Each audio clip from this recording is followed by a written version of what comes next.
In the morning light, I'm chasing dreams, navigating through the office streams. Deadlines looming, emails piling high, wondering if I'm reaching for the sky or just passing by. The world outside, it's a swirling storm, chaos in the streets, a daily norm. But inside my mind, I'm seeking peace, a way to balance, a moment to seize. Careers, chaos, and coaching too. Finding the path, what else can we do? Observing closely, learning as we go. Making decisions, let our wisdom show. Through the storms and the calm, we'll find our way. With every challenge, we'll learn to say, we've got the strength, we've got the grace to face the world and find our place.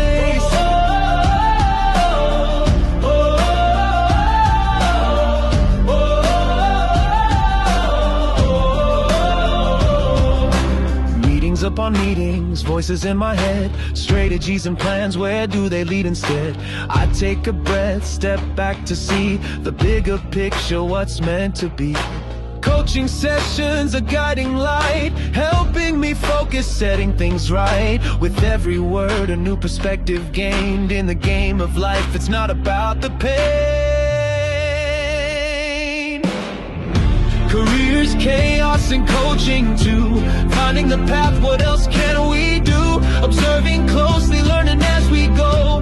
Making decisions, let our wisdom show. Through the storms and the calm, we'll find our way. With every challenge, we'll learn to say, we've got the strength, we've got the grace to face the world and find our place.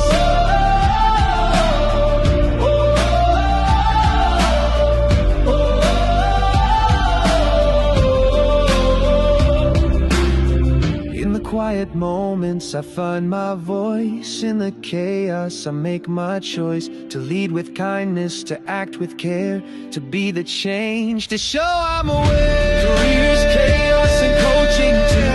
Finding the path, what else can we do? Observing closely, learning as we go. Making decisions, let our wisdom show. Through the storms and the calm, we'll find our way. With every challenge, we'll learn to say, we've got the strength, we've got the grace to face the world and find our place.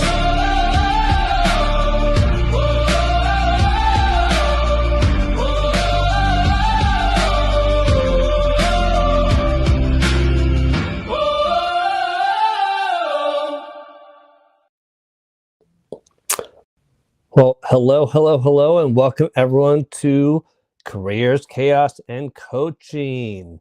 Today is Sunday, March 8th, 2026, and it is daylight savings time here in the U.S. For those states that follow it. I wish all of us didn't follow it, but so we had to move our clocks up an hour. So if we sound a little bit tired, that might be why. But it is a beautiful day, and we are excited to have you all here to talk about the workplace relationships and about turning conflict into collaboration by managing up, down, left, right, and all different directions.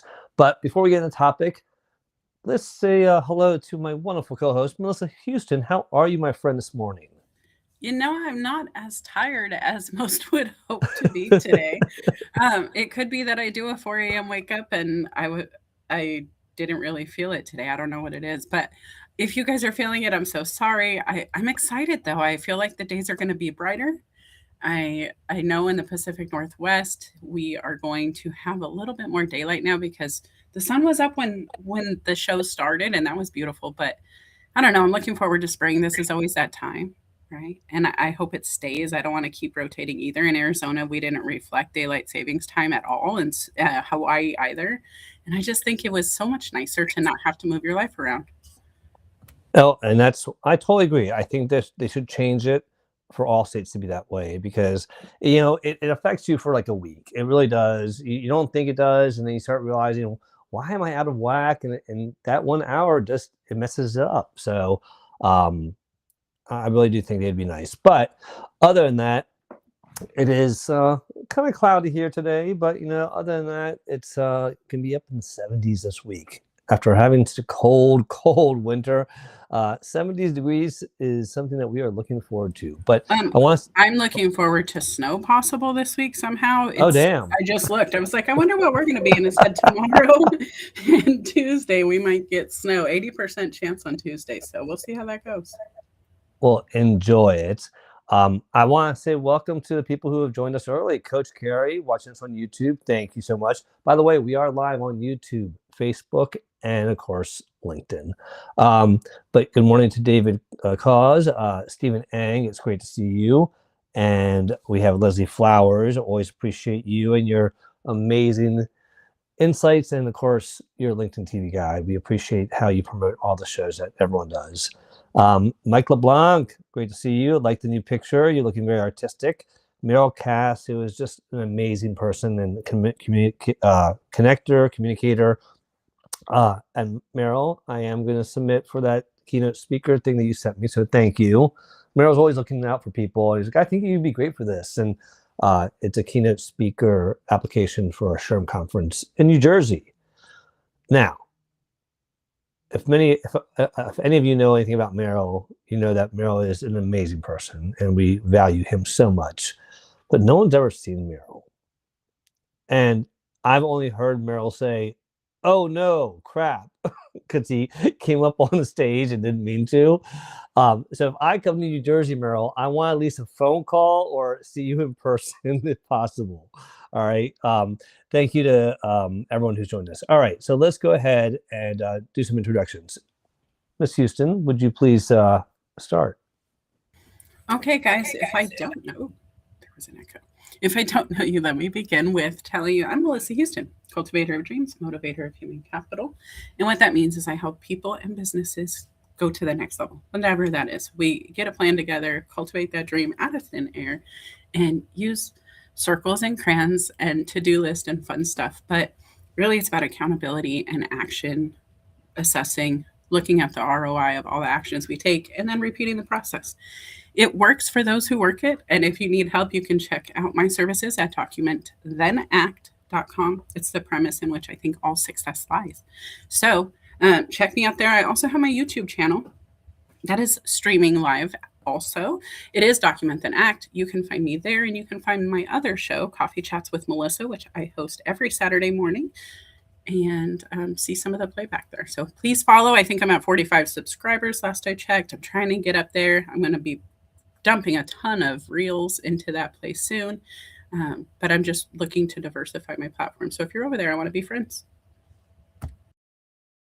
Awesome. And let's help get her subscribers up. Y'all have helped me get over 100 subscribers on my YouTube channel.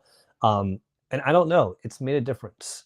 I feel like more people are going to it now for some reason. I don't know if the algorithm likes that. So let's help Melissa get up to those 100. All the videos that we do, we collaborate together. So you can find them on both our pages. And she has so many other great stuff that she does on her page that you got to check out, especially the Coffee Chats with Melissa. So if you have not subscribed to her channel, I'm going to put up one more time. Go ahead and subscribe that. Just scan that QR code so you can subscribe to her and give her a few more followers. For those of you I have not had the pleasure of meeting, my name is Felipe Cofino. I am the founder of Cofino Consulting. If you need HR services, training, recruiting services, or audit and compliance services, feel free to reach out to me. I'm happy to help out. I just finished a training class for a wonderful hospitality team and a country club, and it went really well. They actually want me to do more training, so I sent them a catalog of trainings that I offer. In addition to that, I would always appreciate you all to follow me and subscribe to my YouTube channel as well. Obviously, I house all the career chaos and coaching here, but I also house the workplace wellness hour that I do every other Monday, and some of the social Saturday chats, and my solo show of the Future Ready Voices that I do once a quarter, where I highlight top execs, CEOs, managing directors, and senior leaders about the future of work. So love for you all to follow me there and subscribe there. With that being said, I will say that I want to say hello to some people who have joined us here real quick. We have, oops, where did the chat go? There it goes. We have Jameson, who's joined us. Great to see you there. We also have Dr. Tanya, who has the Work the virtual, oh, good Lord, I'm going to chop it up. The virtual wellness experience. Virtual wellness experience coming up on March 20th and 21st. I'll be speaking at that event with a number of other speakers, a mix of people that you may know here from LinkedIn and people outside of LinkedIn that you don't know, providing just great things. I've done this now for 3 years, and it's an amazing event. I'm going to put the link to the event in the comments in a little bit, but definitely check out Dr. Tanya and the virtual wellness experience. It's going to be a great, great event. Nicole is on here as well. Great to see you, Nick. Nick has been our publisher for a number of books. She is working hard today to get my Spanish version of Miranda and Max out finally. So thank you for working on it today, Nicole. I appreciate it, because that I've been waiting on a long time, and now it's just a small QR code issue that we need to fix. And I'm hoping that it will be available as soon as tomorrow for you all. Don't worry, I'll post about it.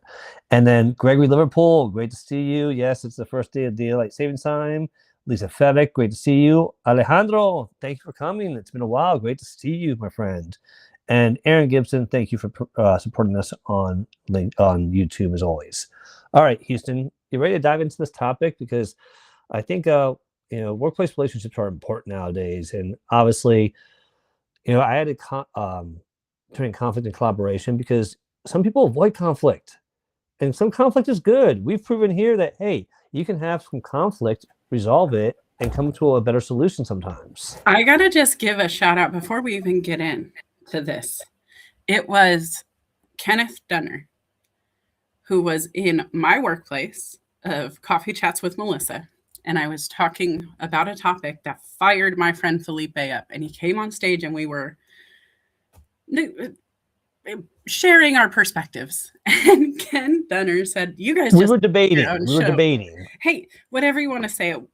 Felipe was wrong. He was wrong, and I was eating his face off for it. And he thought I was wrong, and he was trying to come back. And Ken has always said, Kenny's like, Melissa wins every time. But truthfully, it was that moment where somebody came in, saw there was a conflict, and said, you guys should just do this. This is fun to watch. You guys are actually sharing valid points, and it was a lot of fun. But that approach in that moment genuinely created a ripple, right? It was that chaos of the moment. We were heated up. We were having fun with it, guys. Let me be very transparent. We were not fighting, but it was a great debate. And we had energy, and we were throwing elbows, like virtual metaphorical elbows. Big sister, little sister, big brother, little brother. We take turns on who's right in the moment. But that was something that really harnessed an energy. Somebody could have come in and said, Melissa, you're being disrespectful to Felipe. Or Felipe, you're being disrespectful to Melissa. You guys shouldn't even talk to each other anymore. That's a parallel behavior, right? And instead of doing that, Kenny's like, ooh, I love this. This is delicious and scrumptious and whatever else he was using to define it. But that was something that gave feedback in the moment. It gave us perspective we didn't have a minute ago. It turned the chaos into collaboration that you see today. And that's just one quick example of, you don't even have to officially be part of the program. Felipe and Kenny were not part of my team, finger quotes, right? They weren't paid to be at Coffee Chats. I'm not paying them to do a service. But the leadership Kenny brought forward just by saying, this is delicious. I love it. You should do it. You two are a great team to argue together, even just to let us watch you argue. It makes us think better. I just love that perspective. And so I kind of want to use that kind of leadership concept, the communication concept of going from chaos to something better and having it be kind of the point of the show for me, right? That's where I went with it. And so, Felipe, I love this, but I feel like we are standing on business by talking about this topic because this is where we began. And we've been proven you can be successful. It's like debating. It's like two people arguing about their favorite football teams, and they have different teams. They're not mad at each other. They're just stating their case, and they're passionate.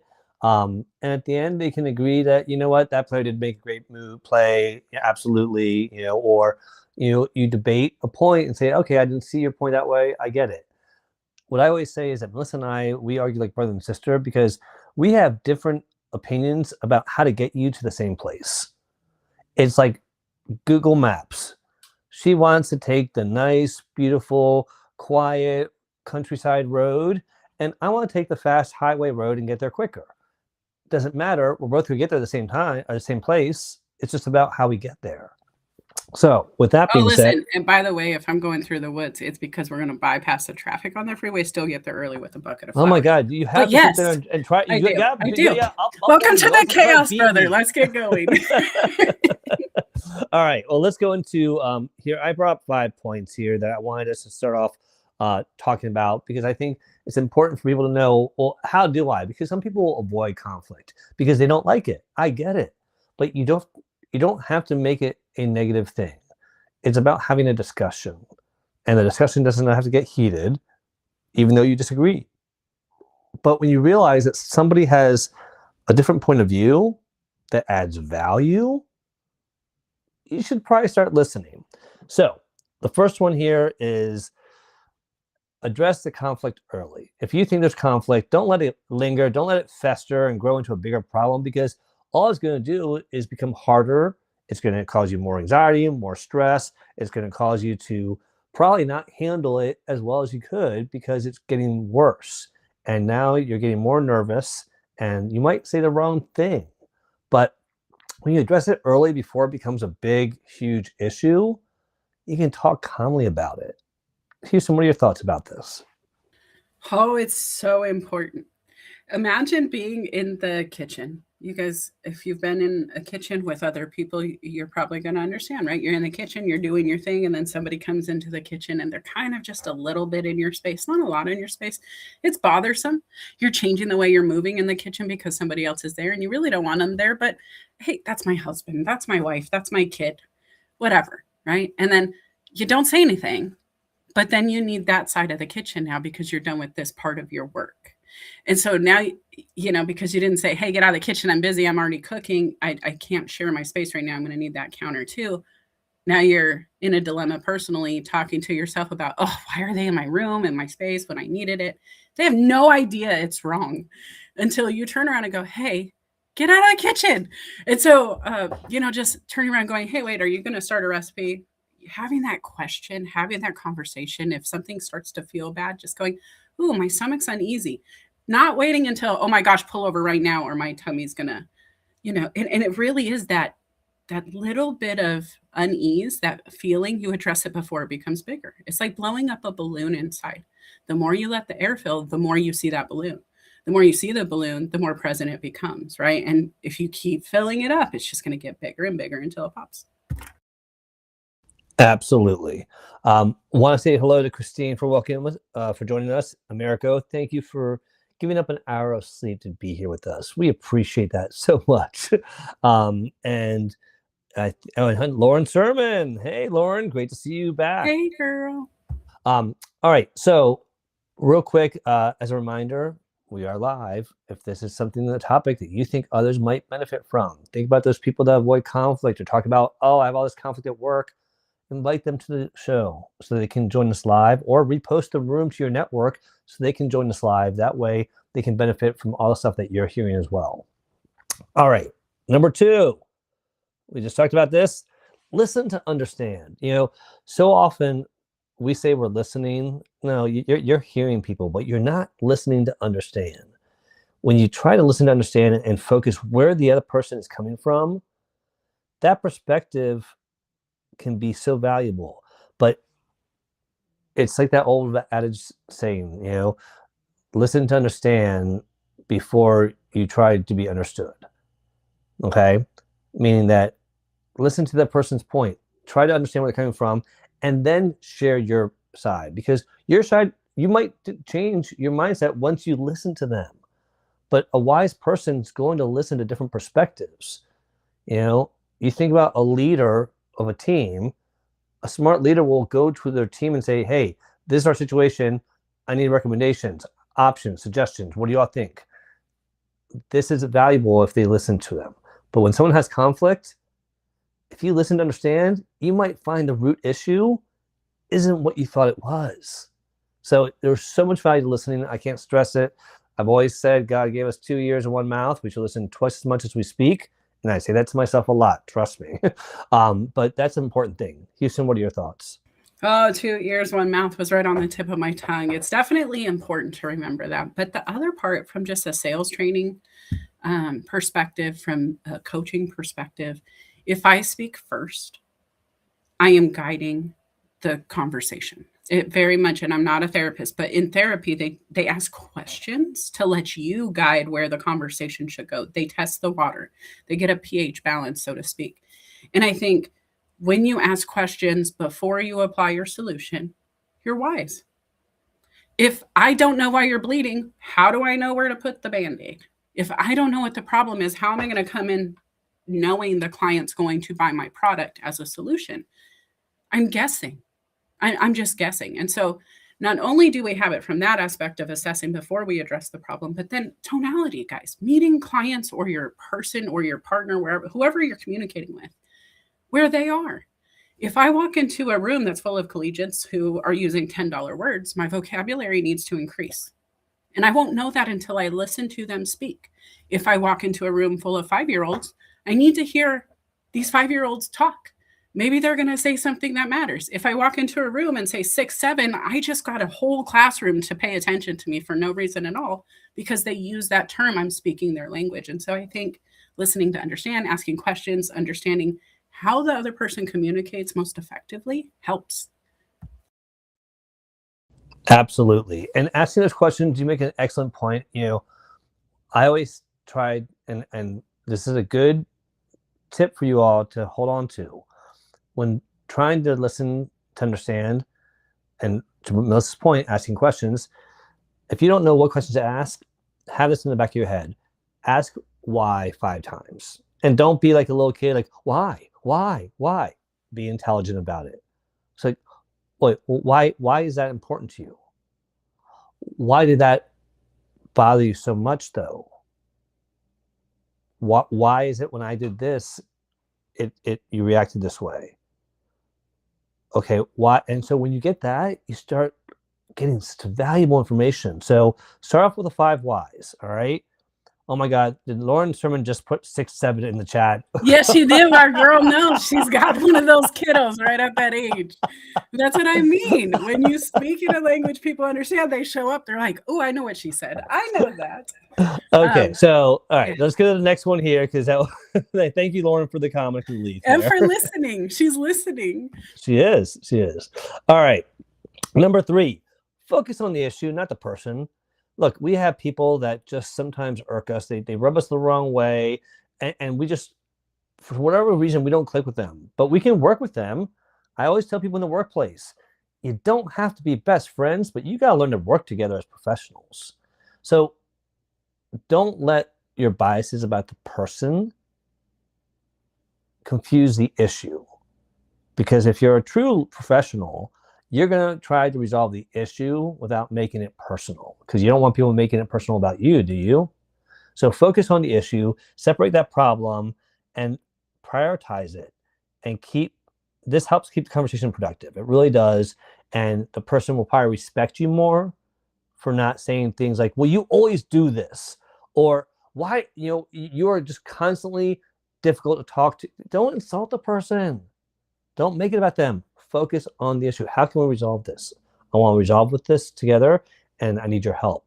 So can we sit down and do this together in a way that is productive for both of us?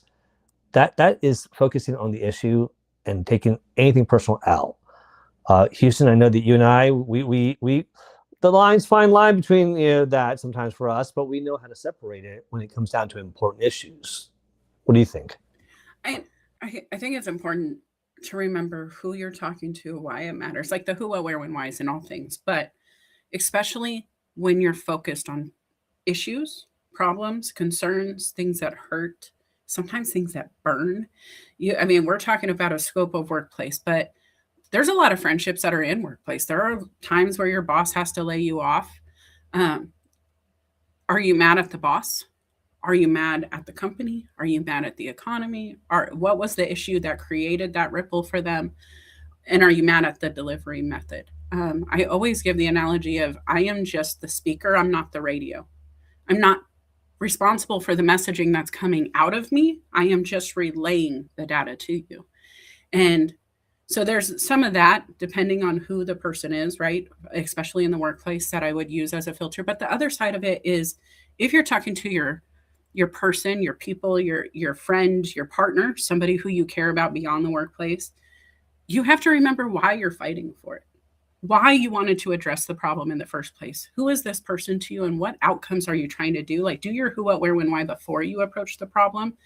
Because if I go to my grandmother, for example, and say, you upset me, you hurt my feelings, and it's not okay, my response is, the ROI is not going to be, we're never speaking again, right? And so I have to make sure I keep my words in line so I don't disrupt that relationship further.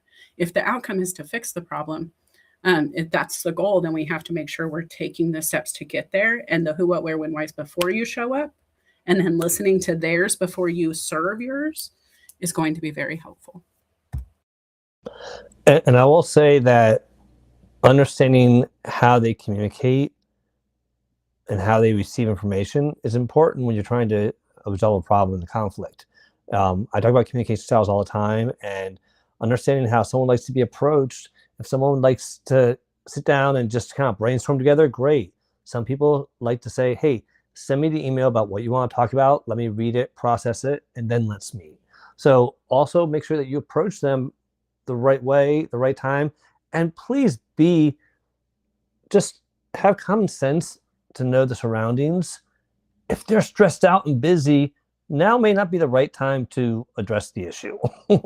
Pick the right time. Sorry, before we go on, yes, I didn't want to interrupt, but the other thought is, if Felipe has been chewing on an idea for the last 2 weeks, because we did a show, I said something maybe was a thorn in his side, he chews on it for 2 weeks and then comes to me and wants to talk about it, I would expect him to expect me to need some time to process too. And so if you take 2 weeks to process an idea on your own before you present it to the other, are you willing to give them the same time frame to do the processing, or do you expect them to come to a conclusion faster, to come to their understanding faster? If it's 24 hours, like that's the minimum for leadership, is if you have a problem, you process for at least 24 hours, you sleep on it. But then when you come back, I recommend giving another 24 hours before you reassess again. Once that person gets their feedback, if you can do a follow-up meeting, let them have time to process what it means, what it says, because humans are humans and data gets processed at different times. But a good idea is 24 hours for everybody. And I gotta stress, just because it's a priority for you to resolve it, it may not be a priority for them. So you got to be cognizant of what's going on in their life as much as possible. If Melissa is dealing with a crisis in her workplace, say one of her employees got hurt and she's dealing with a crisis, and I'm pushing her like, call me back, I need to talk to you today, this is important. And it's like, I'm dealing with something I can't right now. I'm like, well, this is important. Clearly you don't want to continue working with me because you're not making time for me. I'm an ass. I'm sorry. She's going through something difficult. I need to give her space, and I will wait until she has time. So that sounds a little harsh, but that's the reality of things, is that we gotta be aware that everyone's life is not going the same way yours is. So sometimes we have to recognize this may not be the best time. All right, let's keep on going. Number 4, create psychological safety. This seems like common sense, you all, but when you put someone in a psychological safe place, they're more likely to talk openly and comfortable. It encourages them to be respectful. People are more likely to speak honestly. It's just like when they come in to sit down with you, say, you're like, all right, sit down. We got a serious topic to discuss. Okay, you're already putting them on edge. Versus, hey, sit down, let's go. I'm looking forward to us resolving this together. I know we can do this.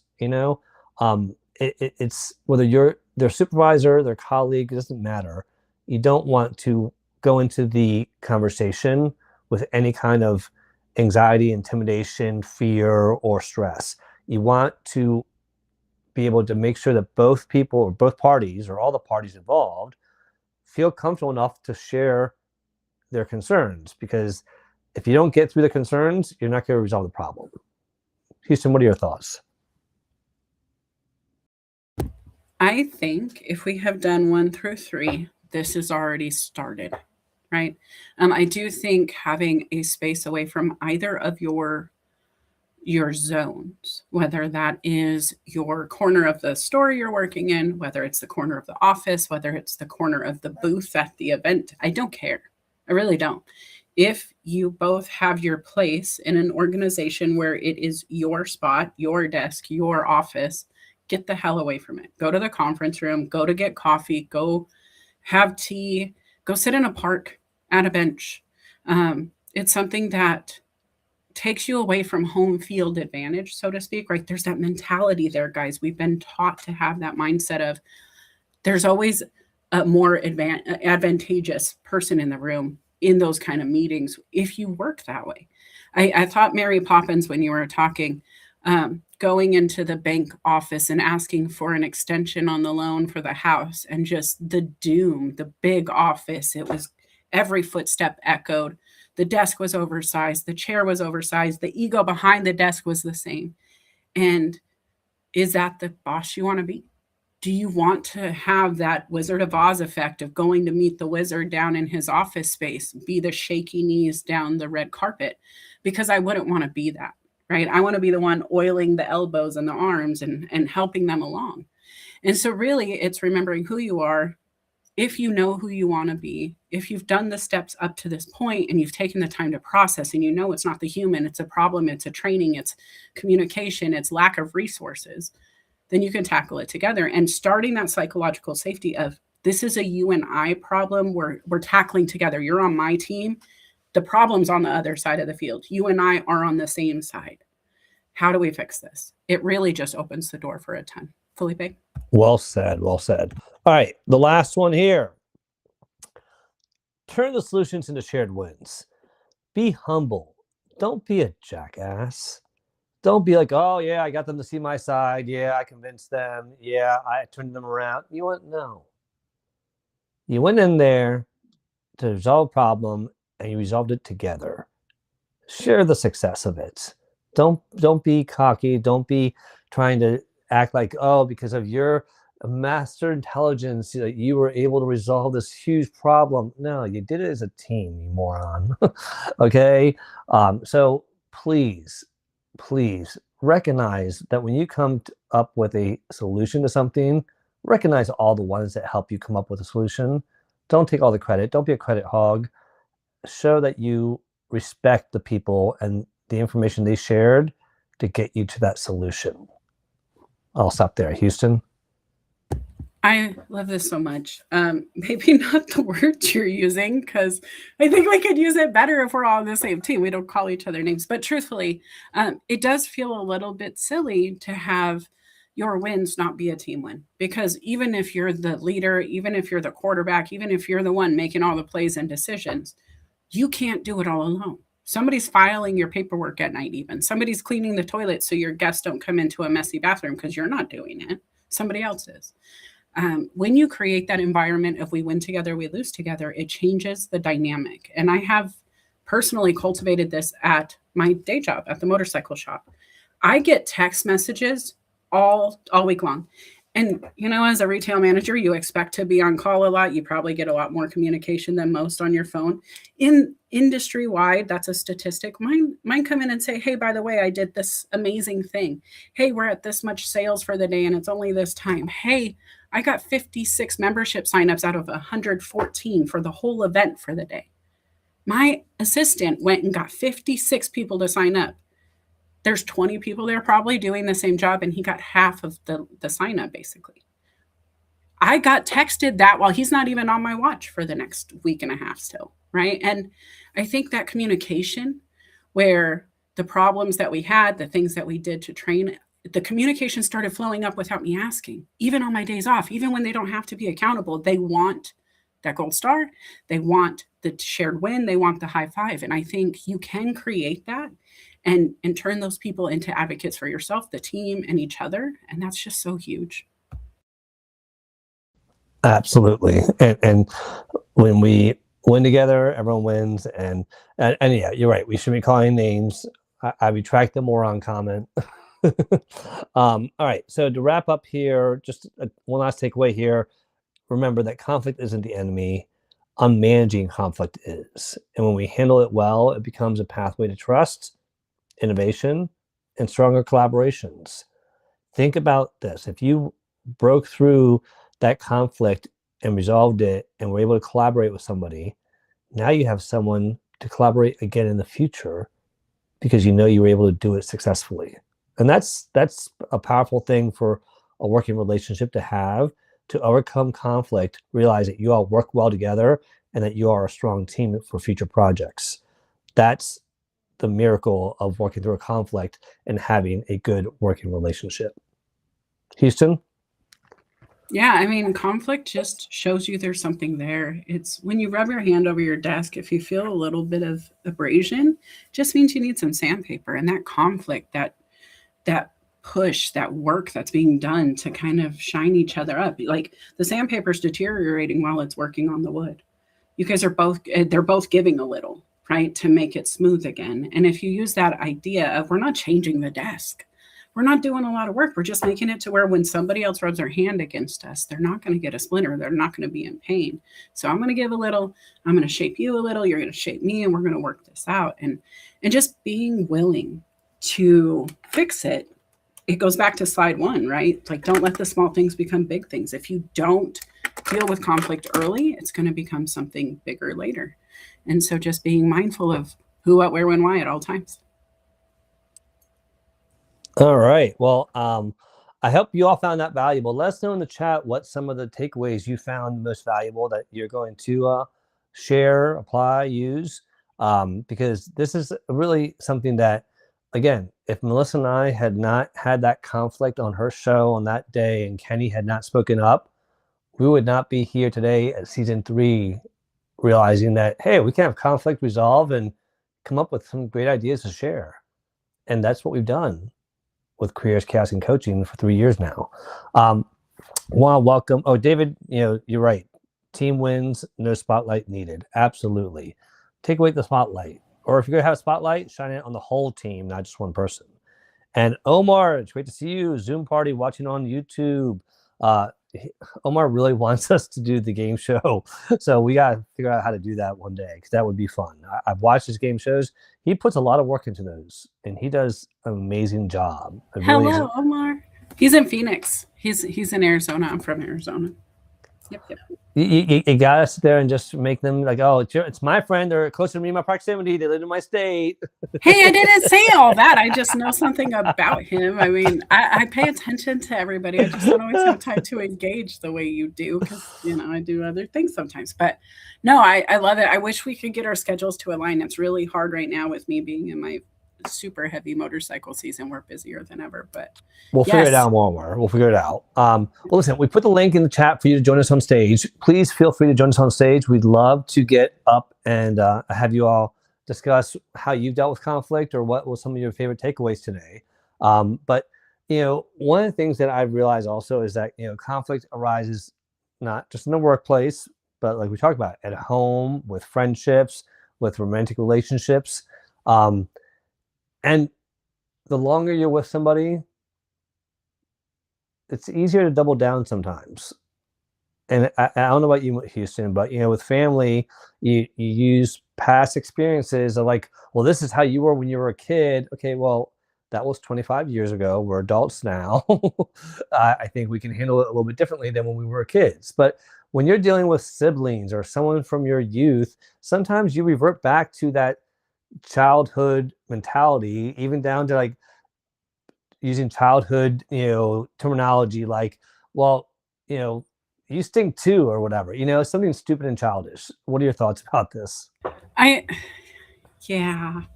will say you can revert back, you can double down. I think there's almost a safety in it, which I think, and we've talked about it before, when you see those family gatherings, the person who kind of spirals at the event, in my experience only, statistically speaking, was the one going through the most in life. And this was probably the most supported and loved they felt all year long. And when you finally feel comforted, held, whatever, like, think about your worst day at school and you come home and you finally just let it all out because you're in your safe zone. Sometimes that happens. And if we're not aware of what's happening to the human in front of us, right? Sometimes we just see tears and go, oh, that's manipulation. Oh, they just want to get out of trouble. Parents see it where the kids are like crying before the punishment. And that, maybe, but a lot of the time, especially as grown-ups, that's not happening. It's just there's real emotion tied to something. And if you guys can get to where the bleed is, why we're seeing blood all over the place all of a sudden, you can fix it. And sometimes it's as simple as I just didn't feel heard, and now you've seen me, and now everything feels better. But I think there's that safety in the relationship that people rely on a little too heavily. Relationships of 10, 20 years dissolving because they just knew, well, that's my husband, that's my wife, they're never going anywhere, so I don't have to pay attention to the string. And I think that's really detrimental in business and personal relationships. And then the overlap, guys. If my personal relationship isn't great, there is a ripple in everything I do. I might be more forgetful about the grocery shopping list on the counter. And so it's messing up my shopping. It's going to mess up my budget because I don't have a well defined list. It may do the same in a workplace. I missed a meeting. I forgot to add something to my calendar. I didn't return a call in time because I was worried about a text. These are things that can happen. And if you're not paying attention to your communication, whatever you're doing at work will overlap at home and vice versa because you're spending almost equal times in both places. You're building both habits at both times. And if you don't figure out your communication in both places, you're going to falter. It's going to eventually take over the whole life. And that's where I think it's so important to have this conversation and often and be honest. We are not perfect. We have fights with our spouses. We have great days with our spouses. We have great days in business, and we have days where we don't get anything done or don't make any money in our personal life, right? And that's okay. Everybody needs a rest day. Everybody has a down day. Every relationship goes through cycles, business and otherwise, but you have to anchor into the things that keep it consistent and long. And so I just love this conversation, Felipe. What do you think?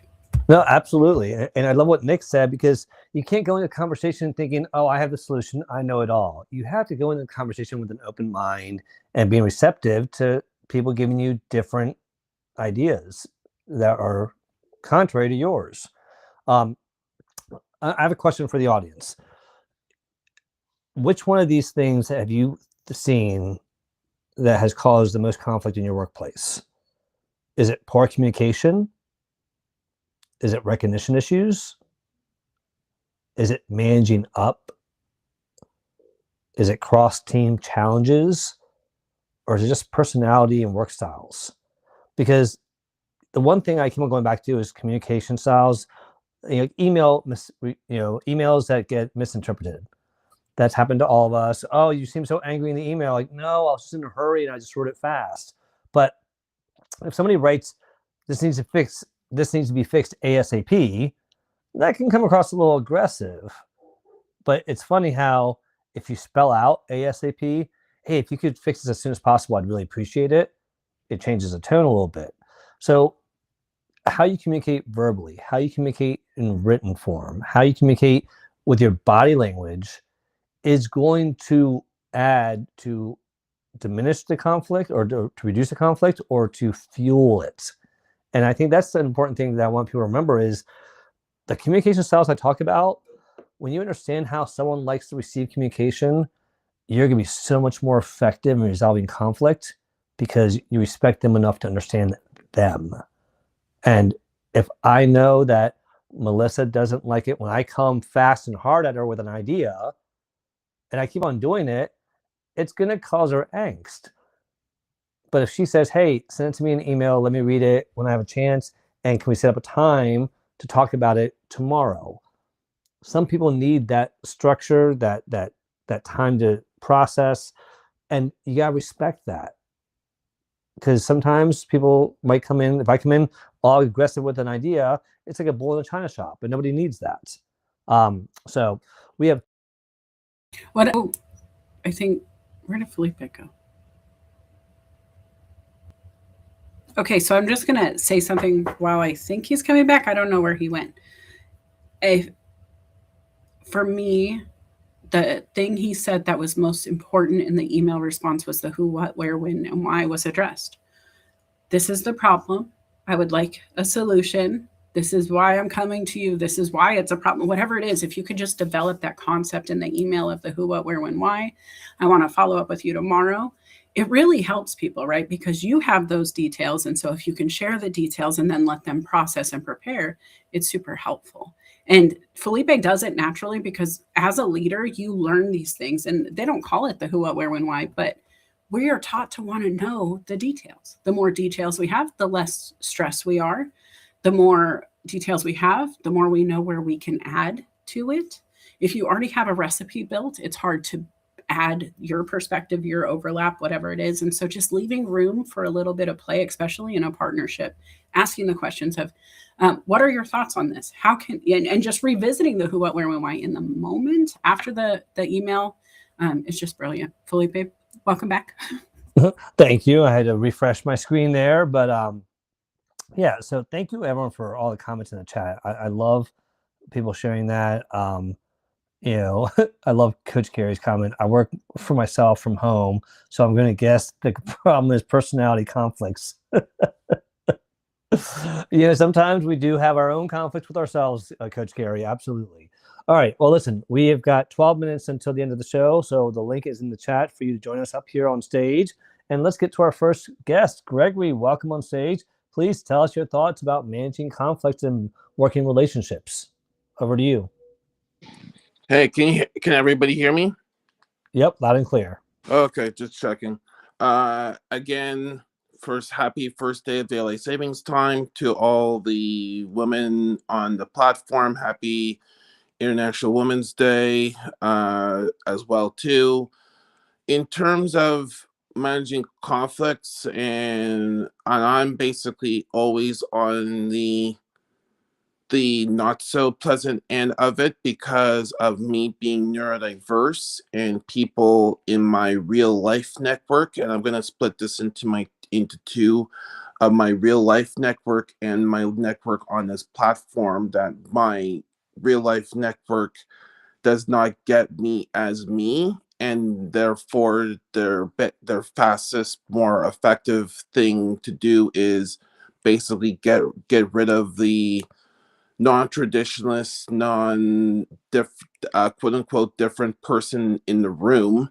And I basically had a breakthrough moment through two people in my real life, in my LinkedIn network, by name of Michelle, who does the stage leadership thing on Clubhouse on Thursday mornings and stuff, and that basically really put everything into focus and to recollection in regards to relationships of a person who is more different than you and stuff. And I think that is a situation that we need to basically square, since that Gen Z is going to be very, very neurodiverse in nature from here point forward, in terms of dealing with those different people who thinks differently and stuff. Plus, on top of it, I left a comment earlier in the pre lead up of this type of show here, in terms of show content. What a thing that we need to really, really watch out for is violations of the fraternization policy in regards to your corresponding workplace if the collaborations and work relationships turn into a personal relationship in terms of dating and potentially marriage per se.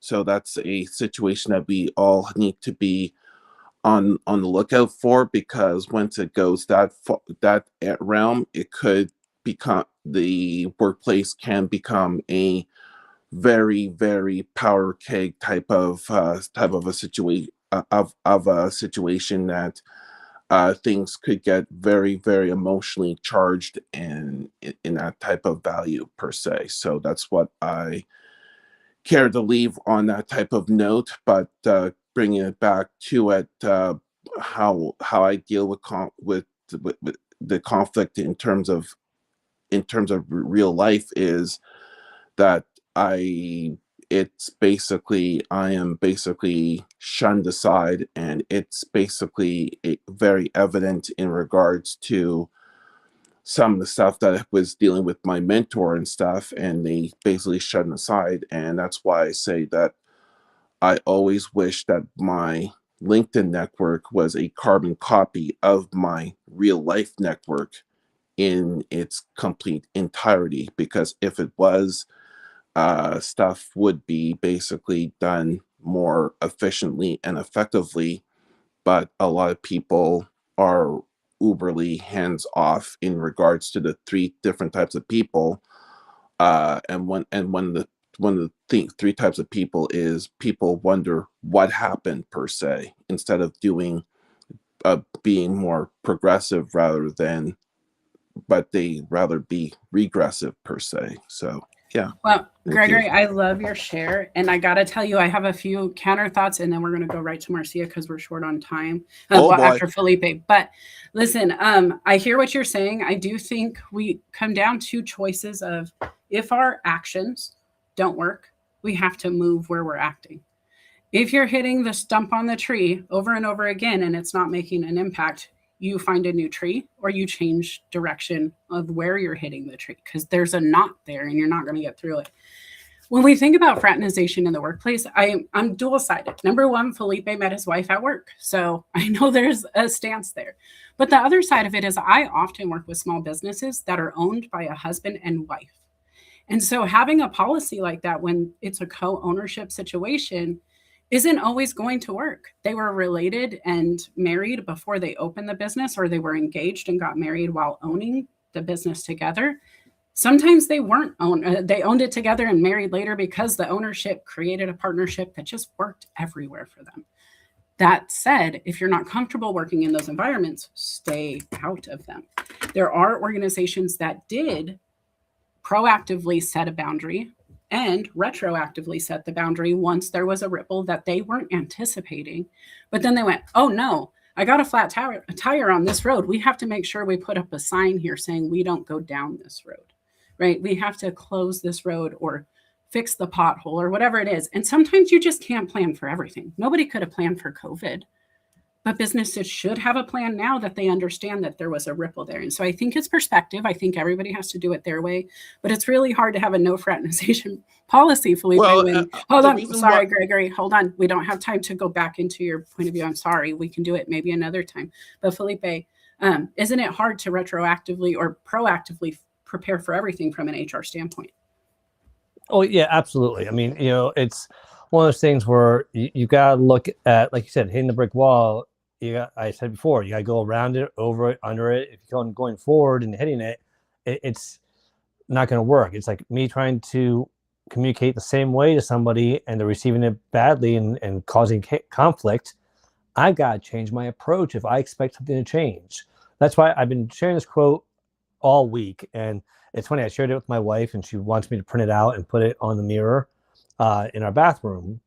And the quote is, if you change the way you look at things, the things you look at change. And it is a mindset change that we have to have sometimes. We can't expect to do the same thing over and over again and expect things to change. That is one of that was a bad definition of insanity, is doing the same thing over and over again and expecting it to change. You have to be able to make changes yourself if you want to see changes happen.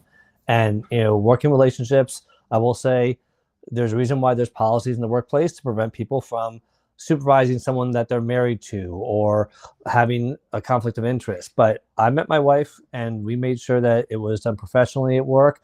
We made sure that we went to separate hotels after we started dating.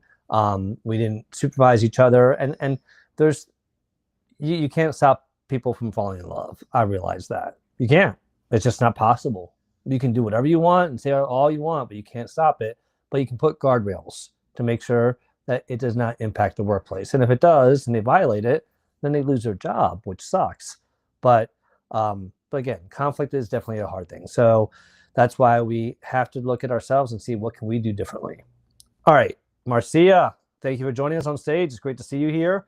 please share your wonderful insights on this topic. The mic is You know yours. what? Because I'm gonna be respectful of everybody's time. Happy IWD to all the beautiful women on the platform. But Felipe, go back over the question again because Gregory was so long. I couldn't. If I forgot the questions, I don't want to. So about what has been your challenges with conflict? How have you dealt with it, or what suggestions do you have for people, or what takeaways from today's show do you have? Anything You around know, managing conflict? well, conflict is conflict, Felipe. And I love your wife's mantra. I'm a copy that too and post it somewhere. And you know what? Conflict is what it is, especially in the workplace, because to your you had said earlier about people's working styles.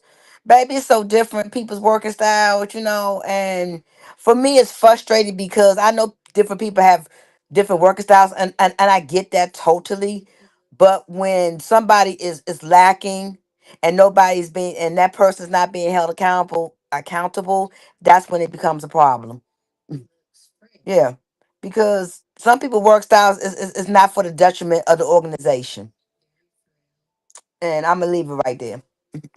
No, absolutely, and that's up to leadership to make sure that style is not creating toxicity. It's not causing other people to leave, and that's an important thing because when people aren't willing to be part of the team, they're not willing to change their approaches sometimes on how they do things. They're not a team player. They're trying to I call them brick kickers. They're trying to break the foundation of the organization by causing conflict versus trying to find a solution to it. Houston, what are your thoughts? Oh, Marcia, go ahead. No, go ahead, Melissa. I love Marcia's approach to conflict. Every time I've seen her not happy, she just tells you and she'll let you know so you can fix it. And I love Well, that about Melissa, Marcia. hopefully they'll fix it. They don't fix it though. Where I'm at, you know what? I don't even say anything anymore. Me and my mom talk like 2 or 3 times a day. She said, "Girl, forget them." She said, "You have a life outside of there," and that's I'm changing. Like Felipe, wife, I'm changing my whole mindset about that. That's the only way that's going to keep me sustained. Yeah. Yeah, and I love that you're doing that because you came in how many times over the past 3 years saying, "This is the problem, Felipe, Melissa. This is what I want to do. This is what I've done. This is the progress." And now you're like, "Okay, I've tapped it from every side of the tree. I'm going to go find a new tree." And that's beautiful because if you can't be the change where you are, you have to move. And I love Dr. Tanya, like Nick quoted that. It was also in the chapter I wrote with Nick that be the change you wish to see. That was something my grandmother asked because we are responsible to change the view if we don't like it. We are. Whether we create a new wheel because we know there's something better and nobody's listening at the wheel factory, we just go start our own, or if we tap into others. And when we know that we've exhausted every opportunity we have, every idea we have, and they're not bringing any new ones, now we have to assess what the new step is, right? What's the ROI of the space if we can't move forward now? And if it's just to pay the bills, just to get the retirement, that's okay. Acknowledge that and go ahead and build outside of the 9 to 5. Well, you know what, Melissa, get out of my head because I was about to say that I have so many groups I belong to outside of work, which are phenomenal, and people let me be my whole entire self.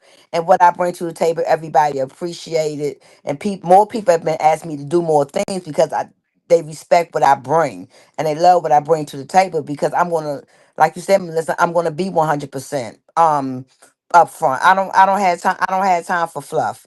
We got to get it done. Put it out here. And like you said, Melissa, come with solutions, not just come. I can have a B fest with you all at all times, but if I'm not coming with any type of solution or resolutions, I'm just wasting everybody's time. Yeah. And honestly, I love that you're in spaces where they see it because sometimes, guys, it's just getting up and getting into a new room, new perspective. When a coach or consultant comes into a business, that's all we're offering. Everybody I've talked to knew how to sell something. They knew how to get a business page up. They knew how to do a LinkedIn profile. They knew that they could use AI and ChatGPT to bolster their outcomes. They knew all of it. Their teams would have told them. I meet with their managers, the people right below them, and they're like, "Yeah, we said that to him a million times."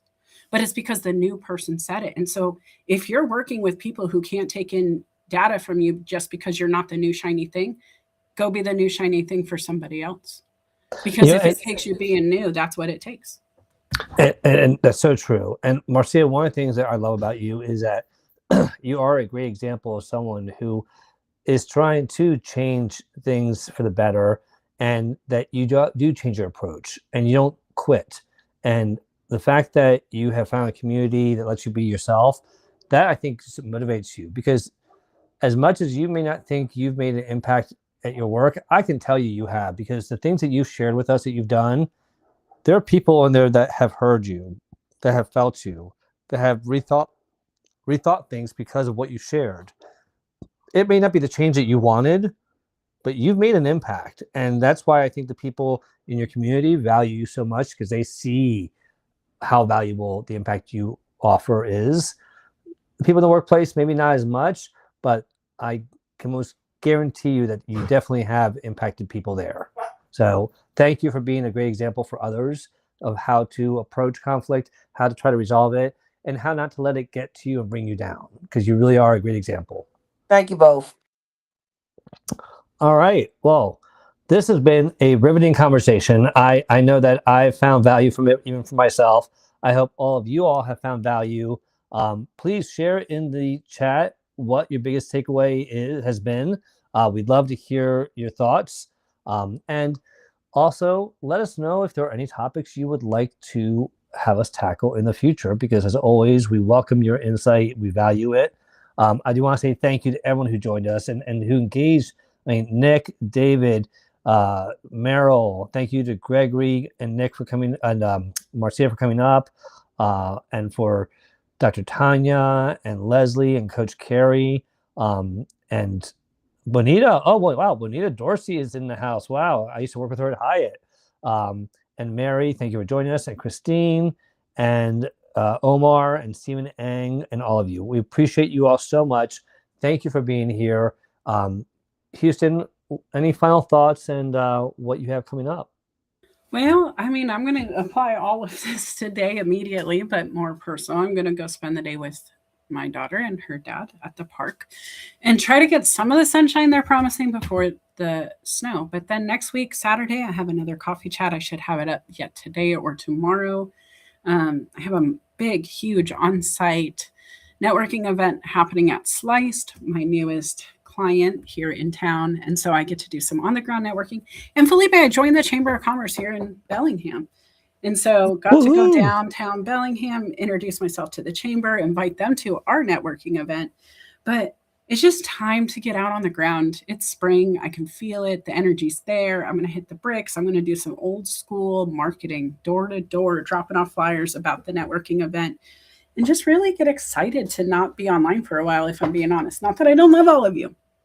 I love you all, but it is time to just mix it up a bit. So make sure you're doing that too. I dare you, double dog dare you, to go find an in-person event this week. I don't care if you go do puzzles together, you go quilt together, you go donate time at the local food shelter, pantry, whatever it is. Just go out and get to know somebody in your town in a new way without paying for it. Really, just try to find something that's voluntary, something where good people are just showing up for good fun and not having to pay to play, because I think there's something valuable in those kind of rooms. And then please subscribe to the YouTube channel. You can find all of my stuff there. You can find the Careers, Chaos, and Coaching playlist there. And then also I'm going to be uploading a ton of shorts there, because I have all my AI clips from my show and I've been hoarding them so I could do that. So if you want to get bombarded by little snippets of Melissa, that's where you should play. Felipe, what do you got going on this week? Well, I am got a few interviews that I'm doing for some job opportunities, and I am going to a networking event in person on Wednesday, which I gotta say, the networking events have been so valuable. Even the ones I thought weren't, you end up meeting people that you can probably collaborate or connect with in the future. You meet people that introduce you to people that might get you the job that you were looking for. You meet people that might be a client for the future. And these are people that you wouldn't have met online because they're not actively online sometimes. So I double down on what Melissa said about go out there and try to find something to network in person.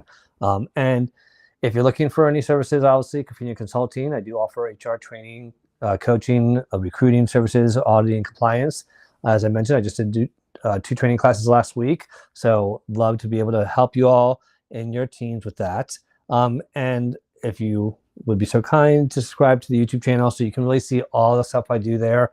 I also have some funny videos if you want to see some past videos of me cooking when I had COVID hair. That's all I'm going to say.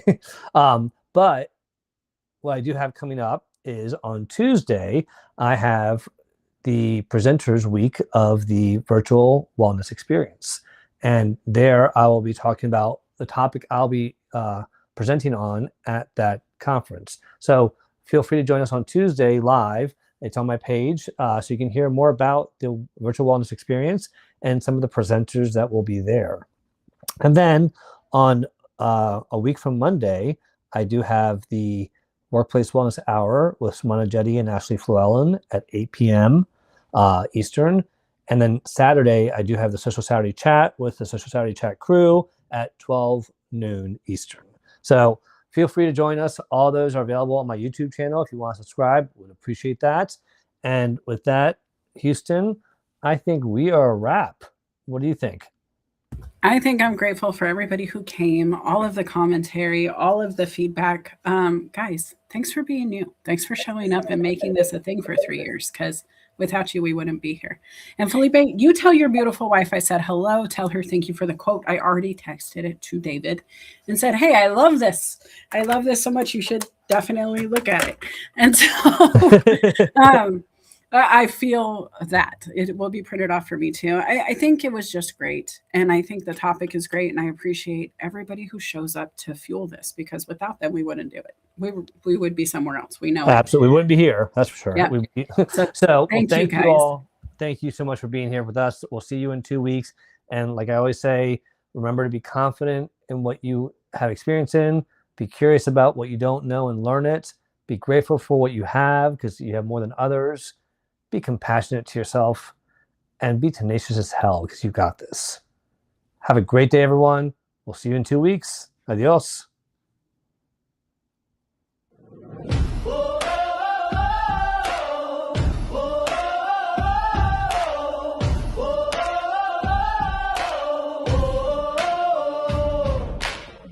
In the morning light, I'm chasing dreams, navigating through the office streams.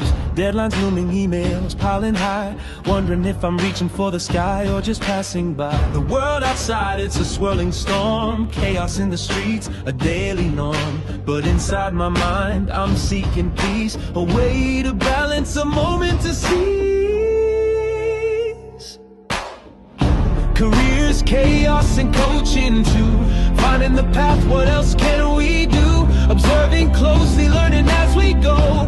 Making decisions, let our wisdom show. Through the storms and the calm, we'll find our way. With every challenge, we'll learn to say, we've got the strength, we've got the grace to face the world and find our place.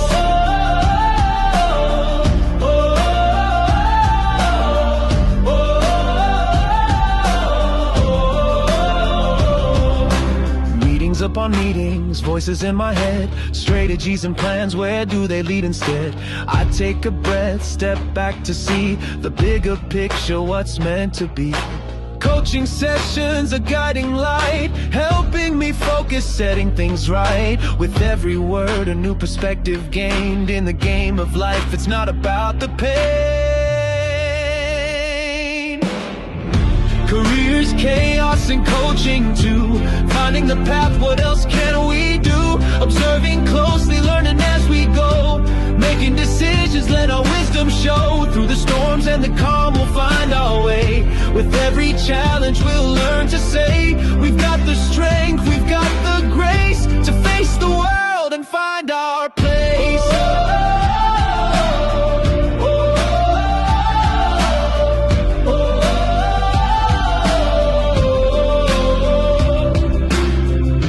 Quiet moments, I find my voice. In the chaos, I make my choice to lead with kindness, to act with care, to be the change, to show I'm aware. Careers, chaos, and coaching too. Finding the path, what else can we do? Observing closely, learning as we go.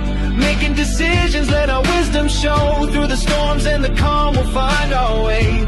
With every challenge we'll learn to say, we've got the strength, we've got the grace to face the world and find our